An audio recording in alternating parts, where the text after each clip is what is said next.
I think when you spend a lot of time with them, you see that they do genuinely love each other. They're really funny together, and they're very sweet together. And it's a completely equal relationship. He really looks after and helps her. She gets quite tired, and he helps her in lots of different ways. And she amuses him. She makes him laugh, and he makes her laugh, and he challenges her. He makes her go to tranny bars, and and there's a whole nightlife scene that he's part of that she hasn't even touched on. And I thought it was so interesting for Letizia that she's been part of this whole mafia thing, and yet she says, when I saw Roberto's life, his world, I was frightened by it. Yeah, that's very...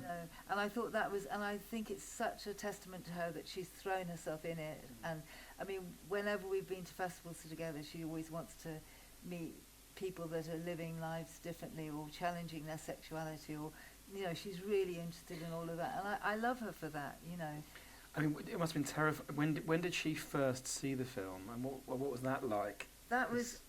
You've gone really deep with her. It's not yes. every time in your life you get that. It was in Sundance, and we were sitting on either side of her, me and Olly Huddleston, the editor. And I remember just the whole thing, and my heart was kind of pounding. And then she didn't say anything. She went up to the front, and then somebody in the audience said, "What do you think of the film?" And she said, "I am so embarrassed, Kim."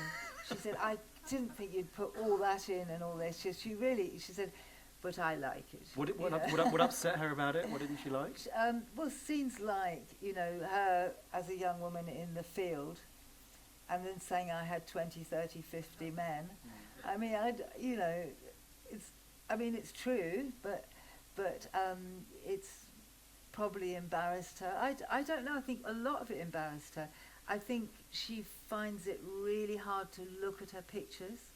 I think she finds it really painful to relive things, like Falcone's death. I think she found that really...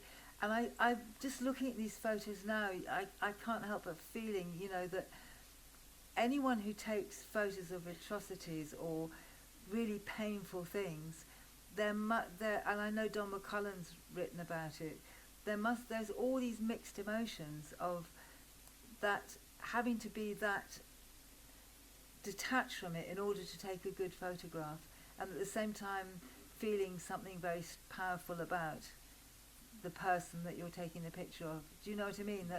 And when it comes to the point when you stop to take the photo and you try and do something, I read something, that famous Vietnam War of the girl with the flames, and that he said he took the photo and then he put his jacket over and saved her, and then he took her to hospital. But I think those sort of things, I find it so interesting the way she talked about it, and then saying that she saw when she went to the bombing, when Falcone's body was on the ground, and she couldn't take the picture because, I mean, if our friend is there and they're all in bits, it's a very weird thing to take a photo of them. But then she said, that's what I was there for. I should have taken the photo. I miss it. She's very judgmental on herself for not taking the picture. So it's almost like you can't win. Do you think it's like, in a way, you have to forego a small part of your humanity in order to do it? There's a photo in the film. There's a dead body on the ground, and he's got a tattoo of Jesus on his back, and his t-shirt's pulled up. And you think that, well, to take that photo, she must have stood over him and pointed the camera down, so there's a kind of a, you're not what you're meant, sort of respecting the dead in a way. You're standing over them and taking the best picture that you can. So that's I mean, I hugely admire and love her for doing it, but I can see that's why she says, I want to burn them, I hate them. And they are beautiful as well. Actually, these brilliant. It's interesting. I wrote down some of these. She's like a poet because some of the way she articulates things. But she says at one point, photographing trauma is embarrassing. Yes. That's a really interesting way of looking at it. And that idea that she wanted to remove the beauty that other people see in them. Yes. It's not the beauty of them. It's the beauty that other people see. I thought she was really thinking about photography in quite a profound way. Yes. And but had come very close to, I mean, horrendous sort of traumatic images, and yet had actually survived with her humanity very intact, actually. I think it is. I mean, I don't know if people here have taken these kind of pictures, but I think there is a sense of being embarrassed, that if, particularly if people are grieving, like that picture there, people are grieving, and you're going up and you're standing near them and you're taking a picture, and you can't go and hug them or say, or all the things that you feel you would, I mean, they probably wouldn't want you to hug them, but all the things that you feel you should do, either stand back respectfully or go and commiserate with them, and you're just standing there and you're just taking a picture. So I know what she means about it being embarrassing, because it's not a natural thing to do. You know, if you imagine if you're walking down the street, and I think the most distressing photo she ever took was of the child that's at the end of the film. And she didn't want us to have that picture, and she'd never shown that picture, the colour picture. And if she must have been there on that petrol forecourt, and there's a child in a pool of blood shot in the back of the head, your first instinct surely is to put your jacket over the child, cover the child up, or it's not to stand over the child and frame it and get the right position and make sure, you know, do you know what I mean? It's like a really hard thing to do, and I think that's why she got burnt out, because she just couldn't, after Falcone's and Borsellino's death, she couldn't do it anymore. It seemed like she was almost was she Falcone's lover, because she spoke about him like he was. No, I think she adored him, but she wasn't his. He was a very faithful, as far as I know. I mean, maybe somebody else knows different, but he was very happily married and very, part of a family. Right. I think it's a love for a dear friend, and a sort of, I remember her saying that he told her to leave. When she went to see him about the death threats, he said, "You'd better leave Sicily for a few months." And then she went home and she thought, well, he's not leaving. And him saying, "If they kill me, I'll be next." I mean, I don't know what people think about, I mean, the one of the things that really affected me about learning a little bit about the mafia was how I'd never really watched a mafia film. I'd watched it as a sort of almost like a comic, and I'd never thought about the families of the victims. You see that everybody being shot, and then you move on to the next scene, and you're with Al Pacino, or you're with the sort of anti-hero or whatever, and you know that they're sort of low people, but you don't know that they creep up behind children and kill them, or you don't see things like a mechanic polishing a car in a garage, and then some cowardly, horrible person coming up behind him and shooting him in the back of the head at work, completely defenseless. It's not how the mafia is shown. They're shown as kind of glamorous, rather glamorous people with guns, either fighting other people or corrupt politicians or corrupt trade unionists. The more I learnt about them, they used to kill trade unionists who were just wanting better wages, or they would kill gay people, or they would kill somebody who's been unfaithful, or broken this code of so-called honour. It wasn't what I thought it was. And you think, well, in a way, why are they making those films? You sort of start wondering why they're making it. Why aren't they celebrating Falcone? Why are they celebrating the people that are doing the murders? It's sort of, I'm still puzzling over it, really. It's interesting that this film's going to be coming out around the same time as The Irishman, which I haven't seen. I'm sure people have seen here, but that kind of glamorization of mafia figures, I feel the same. That I'm very familiar with these rather heroic anti-heroes, like Tony Soprano and a Scorsese kind of figure, and yet that interview with Liggio in prison, and we talked briefly about it. Yes. That interview with the guy in prison, smoking his cigar with the gold ring. So entitled. I mean, that's the real. I suddenly thought that's the real mafia. I remember cheering when we saw that, because I thought it explained something to me about the mafia, because my dad was very like Liggio, and there was this idea that he and people like him were at the top, and then there would be all these layers of people, gay people, black people, Jewish people, anyone that wasn't like him was, and there was a sense that you could do anything you wanted to them, and it sort of explained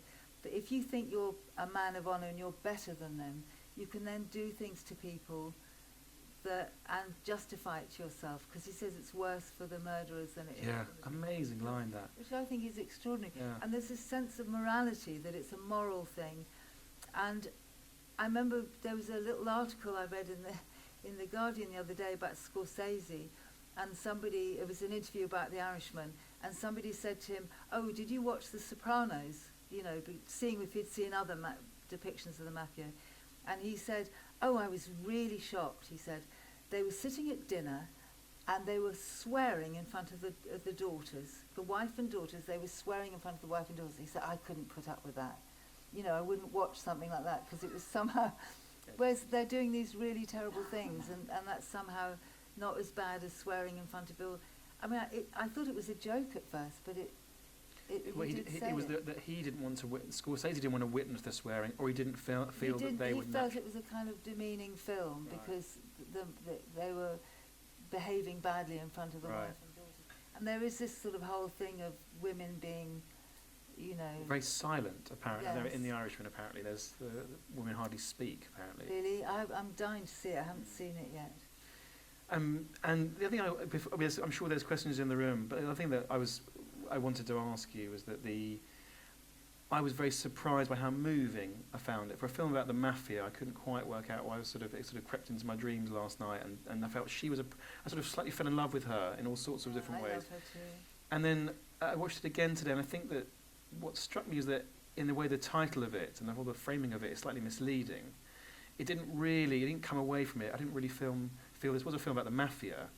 It felt like a love story, really. And I felt that there was what she's talking about so much is love.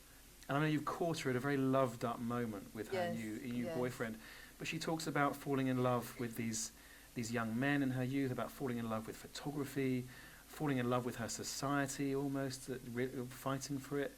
That it felt that was the big takeaway from me, was that she was full of... I think it's two things, really, because for me, growing up with my dad and people like the mafia, it's a worldview and a way of living and a way of looking which is based on power and hate. Right. And so what she is offering is love. I mean, I know it's, when you say She says, "I'm tired of success. What I want now is love." It's love. It's beautiful. And the right. pictures are taken, they're taken with love. I mean, you can see those pictures of people grieving. There's something very, very loving about them, that you can see that she cares about the people. And that's another thing in mafia films or gangster films. You don't see the bodies being picked up off the ground in the restaurant where they've been shot and put into a coffin, or you don't see kids walking to school and there's dead bodies there, or what it does to a culture. And also you don't celebrate the bravery of Sicilian people, that they stood up against, that they did stand up again and again and died for it. That all those people, there's a whole history of people in Sicily that stood up, and all over Italy, judges and that stood up to the mafia and were prepared to die for a better society for all of us. And I think it was like, God, they're brave, it's, because it's so, when you see that the murders that they do and how they do it and how they dress the murder in a way, the rock in the mouth, or really hot. You think eyes in the hand. Eyes in the hand. Yeah. That could be me next. I better Right. not, threaten the mafia. I better do what I'm told. We didn't know whether to put that in or not. It was pretty horrible. The eyes. Breathtaking. Yeah. And you think that's real. That's what they do. It's not Yeah. just Al Pacino with his. It's true. Another sort of facet of it that I'd never seen before was as you said, that the sort of the archive of the public demonstrations against us. That guy in the cathedral saying, "We're the ones We're being the killed." ones that are dying. I'd never even considered the idea that there was a movement of people against the mafia. Certainly in film, I'd never seen it from that point of view. I didn't know about it.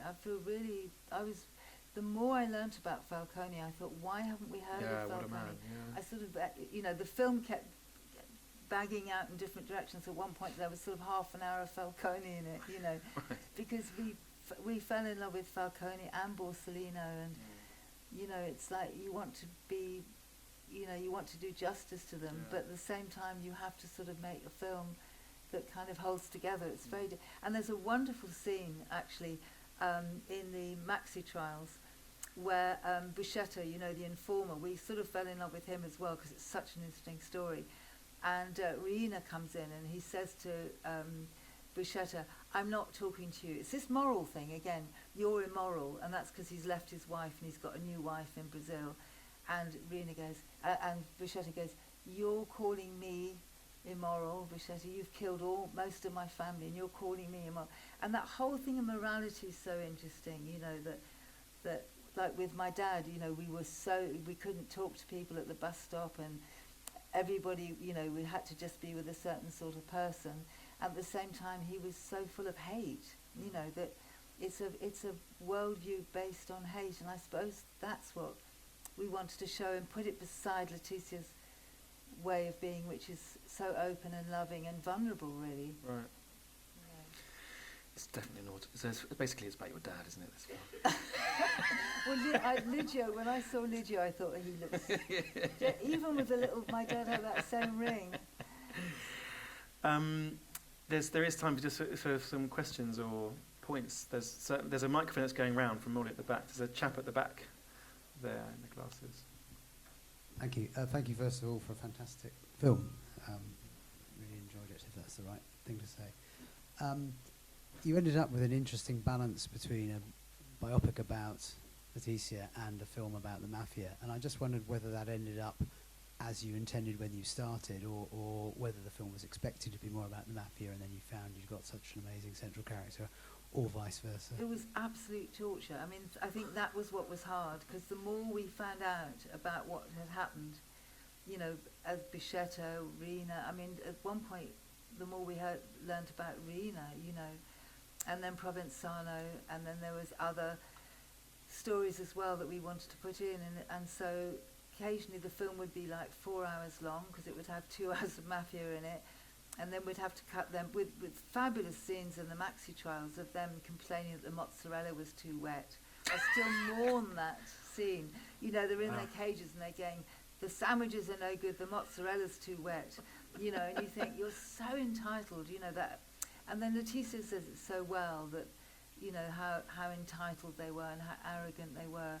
So we were trying to do it from her point of view, because what I like is when you see news about atrocities, or when you read about the mafia, it's very much from one removed, but I like the sort of ordinariness of it, where she says, I was at my mum's, it was a Sunday afternoon, the TV was on, and then I learned that something had happened to Falcone, and then you see the actual newsreel that she will have watched when she was at home with her mum, and I love all that sort of interplay of her life and then the footage on the TV. And in the same way, the archivist, when they found, you know, the scene with the prostitute and the two gay men, they found the actual bit of film that the news people had filmed. So you've got the actual going up the stairs as if you're her. I mean, they were brilliant to find that. And then you've got the way that and you see what a photograph does. You know, that you're just going up the staircase and then you're seeing it. But when you have a photograph, it freezes something. So the people standing with their backs to us looking into the room, there's something so sinister and powerful about that. Whereas when it's just film of somebody going up the stairs, I find all of that so interesting. So whenever we found real film, the same with the judge's murder, you know, in the car you get the actual picture that's perfectly framed, and you get all the people standing round. And then you also get her telling you, oh, they wouldn't let me anywhere near the crime scene. Can you imagine how annoying that must have been? You know, you let the guys through, I mean, Scorsese would have held her back saying you shouldn't be looking at this, you know. But she's saying you let everybody through and you won't let me through. And she would have had to make a scene. And I think for most of us, I think I would find it really hard to do that, because I would be embarrassed to sort of scream and shout and make such a fuss that they had to let me through. So she's brave on so many levels, you know, she's sort of fearless, and she has a lack of shame in a way that I find really powerful. But in answer to your question, no, and I still don't know if we've got it right. I mean, I'm constantly reading articles. I remember in detail the negative ones, where they say, you know, there's too much mafia, or there's too much Letizia, or, we don't like the scenes of her and her lovers because it trivializes the mafia. So, you know, it's really, really hard to get it right, and I don't know if we have, and I think we just did our best in the end, because Olly, the editor, was just, you know, he was a shadow of himself. He really was. He was so ill with it all, and we just had to say, look, we have to finish here, and hopefully other people will make films. I think there is a documentary about Bichetto which I watched on the telly, and what I was sad about that was the wife's in that, but she doesn't really talk about her feelings or what it was like to be married. This is the guy. This is the informant. Yeah. Yes, there's a microphone. Just so people can hear at the back, there's a microphone. There's a lady at the front here. Yeah. Thanks, Molly. Hi. I was really concerned about what happened to her when she came out of that mental facility, because she said she was there for 2 years. So this means that her husband is taking care of the children. So does her husband allow her back in the house, because this marriage is quite fractious? I think Then he wanted to keep her But then a above all. boyfriend is shot, so what happens to her? Yeah, there's so. I Yeah, really, yeah. because it's- I think I think that being shot was it was actually the sort of end of it all, that she knew she had to get away, that either she would be killed or, you know, the violence was escalating. And I think she just knew that what made her ill, and it's interesting that you could be made ill by not being able to work, by not being allowed out of the house, by having to stay at home, actually made her ill. She was so desperate to work, and I think she just left, and that was like the biggest shame. She shamed the family, she shamed the husband, she shamed the children by leaving, but it was survival. I think that's what it was. She just thought, I have to leave. I'm not going to survive if I don't leave. But I think a lot of women would have stayed and just gone in and out of mental hospital probably, because it was a very hard thing to do. She had no money, she had nothing. So she must have had a friend someplace, because No. I know that society. Mm. So there would be many people who would not have let her in. No, So you're it would have been absolutely nice to know, right. you know, and then how many years, in a way, she's wandering, isn't she? Do you know No, she anything? just went to No, Laura. I mean in the biblical sense. Oh. Do you know, until she really Yes. finds a place for herself. Yes, in the and world. it was by chance. Because you know, often when you read things where people talk about their lives and their work, and it all sounds so neat, and they always know what they wanted to do, and you know, it's kind of one thing leads to another. I think with Letizia, it was summer. She left in August. It happened to be summer. There was nobody working there, and she said, "Oh, I'll make the tea. I'll do whatever you want me to do," and borrowed a camera, and then the mafia sort of came to, she didn't really know, but she'd had a very secluded life and didn't know anything about the mafia, and then started taking photographs, and that was it, you know. And she found her life's vocation, really, and she fell in love with photography and fell in love with this idea of being a lone voice against the mafia, of standing up and showing their crimes and making them have to be, you know, showing what the effect on a whole society, showing all the people around it, which I'd never seen, you know, what it means when somebody's shot in the street, you know. Could you, just on a separate note, could you just say a little bit about the archive? Because there's obviously there's news archive of the mafia, but there was all the way through there's jaw-dropping sort of filmic archive from sort of, I assume, old Italian films, and they always felt to me like quite seamless, but theoretically they shouldn't be. You would suddenly cut to a woman, Well, I'm really lucky woman that it's singing in a Yes. nightclub and flirting with the band, and it felt totally consistent with what's just happening, and Well, yet I'm it's. glad you said that. But I 'cause- wondered how you arrived there, because it would probably be very easy to go very wrong with that. Well, that was Olly. I mean, I suppose what that was doing, and I know sometimes people say they don't like that fiction bit in, it was because we had very, very little film of Letizia at that age. And that was a film that really, it was 1951 film, black and white film, and it was a film that she loved, and it was a film that she would have been a young woman when that film was showing. And it was very much part of that time. And it was a kind of, that scene is like an image of freedom, of a woman being free and able to work and be out in the world, and also an image of a very beautiful woman who's pushing the men away. So it sort of worked in on two ways for, and then you've got Santi's voice saying she attracted men like flypaper, which I rather like. And he says it rather admiringly. I mean, Santi's just lovely, you know, and I would have fights, you know. But I mean, if you think, this is why Olly nearly had, I mean, I don't know how he, but there's archive, there's those beautiful old documentary films, Italian films that I'd never seen, Sicilian and Italian films, like The Tuna Hunt, and I mean, and The Volcano. Amazing. I mean, beautiful films that we just thought we'd never seen them, because what seemed to happen was at a certain time when video became what people filmed on video, the news that we saw, the Italian news filming we saw, so you get something like Falcone's funeral, and I've talked to people from Italy, and they say that you don't ever see the whole scene, you just see bits. And we put together, I think it's like 25 pieces of film to put together to make that one scene. For Falcone's funeral? They'd all been chopped up, and they all had lots and lots of voiceover on them. And also, even there was very little of Falcone and Borsellino, and there was one lovely interview with Borsellino, and he's on a tiny telly in a garage, and there's screwdrivers on the wall next to him, and it's almost like they feel they have to jazz up the image, that you can't just have somebody talking, you know. So so that's why we were really thrilled to get the interview with Liggio, that there was this interview where you're just able to listen to him and there's no voice over it, you're just hearing this mafia guy talking straight to you. But then we do a little bit of it, but I just loved it when Letizia said that Rena was a shabby moron. That's such a great phrase.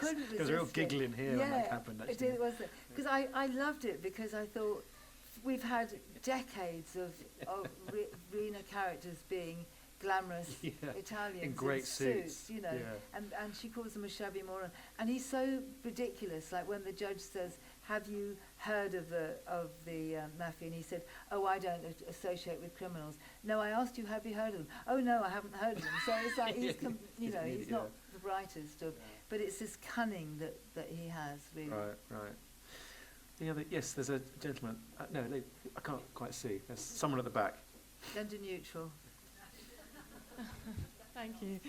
I just wondered, the mafia bleeds into so much of life. So she might have gone to cafes where the owners were paying protection money.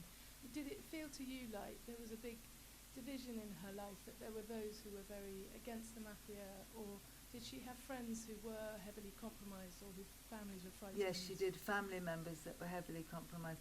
And I think, though, she didn't really talk about that either, that her husband, Franco, was kind of involved in one way or another, but we obviously didn't put that, she didn't want that in the film.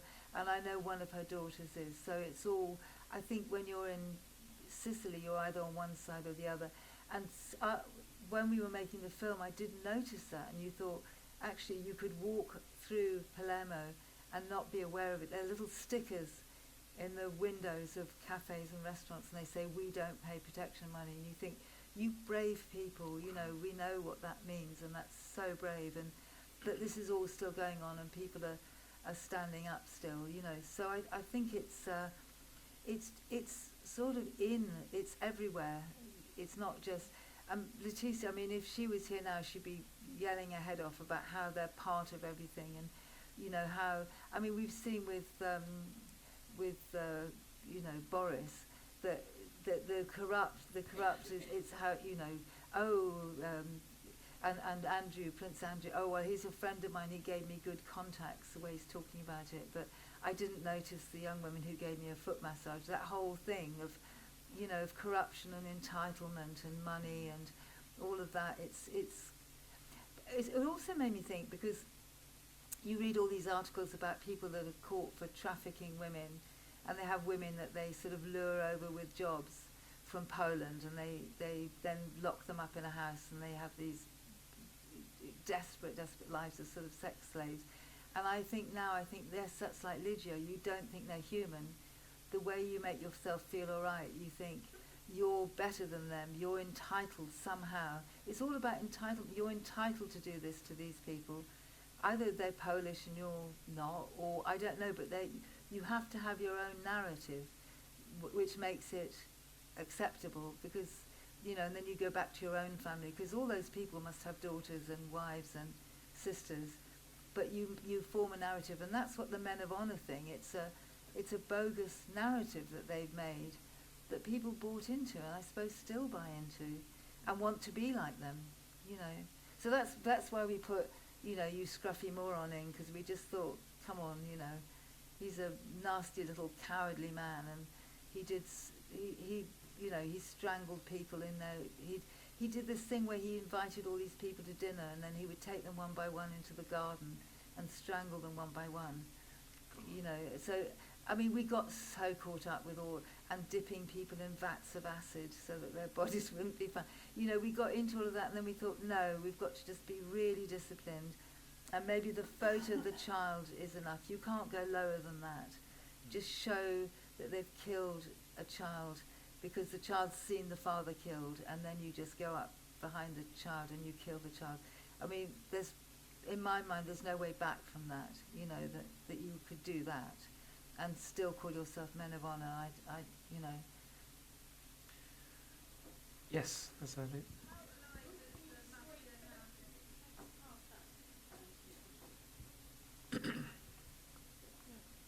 How alive is the mafia nowadays? There's probably people here that know a lot more than I do about this, but I mean, what Letizia always says is that they're part of everything, that you know, that they're embedded in government and in, I mean, I read something a couple of days ago about migrants, that migrants coming to Italy, there's a EU fund for them, and the mafia, what they do is they go to these camps and they get the money, and they give them very, very little money to live on, and they keep the rest of the money. All those things are still going on, and that's the same thing. They don't bother to think, obviously, oh, these poor migrants, they've gone through all of that to get here. They think, oh, this is easy money, you know.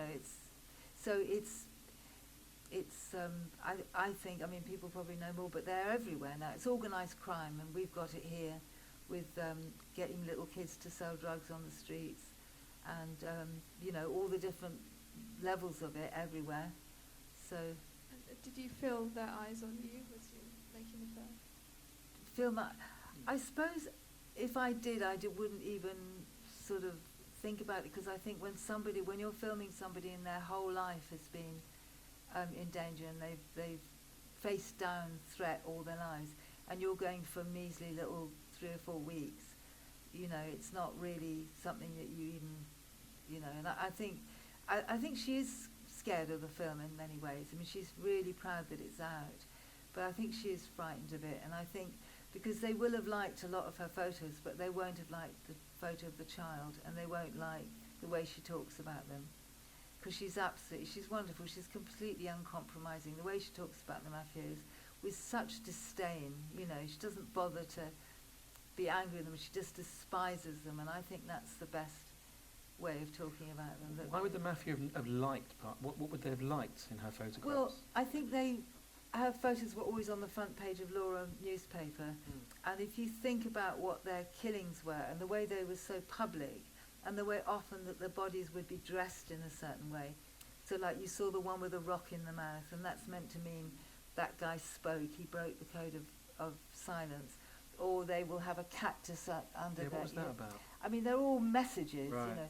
So in a way, and the reason that they're able to be as successful as they are is because people are terrified of them.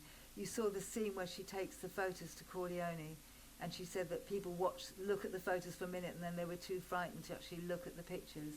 Incredibly brave thing to do. So I think in a way the photos are saying, if you cross us, this will be you next. And it shows how brave those people were to keep standing up to them, even though at the height of it all, you know, that you would walk. The judges, you know, every time a judge was killed, another one would take their place. Or Falcone and Borsellino saying, Falcone's died, and the anger's given me the strength to keep going. I'm going to keep going now, you know. So I'm so admiring of them. And I think in a way, I think it's good to celebrate brave Sicilians and brave Italians rather than these little shabby morons that make all the money, you know. Molly's mouthing something here. Is there any more questions or points? It's a terrific film, Kim. I really. It's lovely to have an audience. Thanks for coming. Well, we're going to be in. Oh, there's one more. Yes. Just 1 second, just so other people can hear what you're asking. Thanks. I might be going back quite a long way, but I just wanted to know about the genesis of the project. I can tell you about that. It's a nice. I won't feel all anguished at that question, because I do feel anguished, like when you say, "Is there too much mafia or too much of Letizia?" Because I really don't know, and we would keep taking things out and then putting them back in again, and so those questions I don't really know the answer to. But this is, which is the producer Neve Fagan. She's from Ireland. She went on holiday to Sicily with her kids, and they went to Corleone, and there was an anti-mafia museum there. And she went in the museum, and there was all Letizia's photographs. And she thought, what? Why haven't I heard of this woman? And also, who is she? And how can I find out more about? So she found out more about Letizia, and then went to meet her, and said, I'd be really interested in making a film. And Letizia said, she said yes straight away, because she never thought she'd get, hear from her again. I adore Letizia. She's formidable. She's quite a challenge to make a film about, because at some days she'd just say, go away, I don't feel like talking to you today. And other days she'd be really loving and sweet, and, so you never really knew. And I think that's understandable. I understand it. And she's completely unapologetic. She's 85 and she's done everything, and why should I apologise, So, but anyway, so Neve then got in touch with me and said, would I be interested in doing it? And I think the more I found out about it, from it being a job that I was offered, it became a real privilege to do it. And as Olly says, there was all sorts of things that it triggered for me. Filming things that you feel in one way you shouldn't be filming. And this whole code of honour, this whole idea of people being better than other people, growing up in a family of hate, what it's like, and what you realise is, if you grow up in a family where your parents hate people and feel better than people, they were miserable. They were the most miserable people to live with. Whereas Roberta and Letizia have a fabulous time, So it's so obvious which you would choose. You wouldn't want to live with a fascist or a Nazi or a mafia. They're all the sort of same thing. You'd want to live with somebody like Letizia, an open-minded, outgoing, loving person. So it made me think a lot about that, really. Well, thank you very much, Kim, and thanks everyone for coming. But we'll be in the bar. But thanks, it's a terrific film. Lovely to see you.